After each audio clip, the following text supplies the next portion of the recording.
নীরবতা একটা উপহার। এর সারমর্মকেও মূল্য দিতে শিখুন।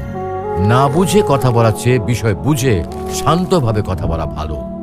কখনো কখনো নীরবতাকে কথা বলতে দেওয়া ভালো। যখন কষ্টটা সীমা ছাড়িয়ে যায় তখন মানুষ কাঁদে না, চুপ করে যায়। নীরবতা মুখ থেকে নয়, মন থেকে প্রয়োজন। যে কলসি অর্ধেক পূর্ণ তাতে বেশি আওয়াজ হয়। যাকে আমরা বলি খালি কলসি বাজে বেশি, কিন্তু যে কলসি সম্পূর্ণ পূর্ণ থাকে তা কিন্তু আওয়াজ হয় না। চুপ থাকতে শিখুন। দেখবেন যে আপনার সাথে একদিন খারাপ ব্যবহার করেছে সেও একদিন আপনার পায়ে এসে পড়বে। নীরবতা হলো প্রকৃত জ্ঞানের সেরা উত্তর। নীরবতা হলো মহান শিক্ষক, এবং এর পাঠ শিখতে হলে আপনাকে অবশ্যই এর প্রতি মনোযোগী হতে হবে। তুমি যদি সঠিক হও তাহলে তা প্রমাণ করার চেষ্টা করো না।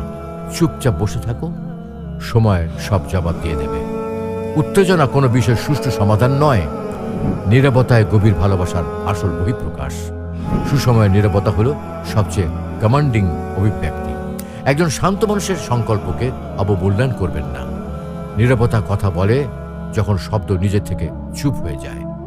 জীবনের তাড়াহুড়োতে যখন আপনি অনুভব করতে শুরু করেন যে আপনি কোথাও হারিয়ে গেছেন, তখন কিছুক্ষণ শান্তভাবে বসে থাকলে আপনি আবার সঠিক পথে হাঁটা শুরু করতে পারবেন। কথা বলার জন্য যে শক্তি আর যোগ্যতার প্রয়োজন, চুপ থাকার জন্য তার চেয়ে অনেক বেশি শক্তি আর যোগ্যতার প্রয়োজন হয়।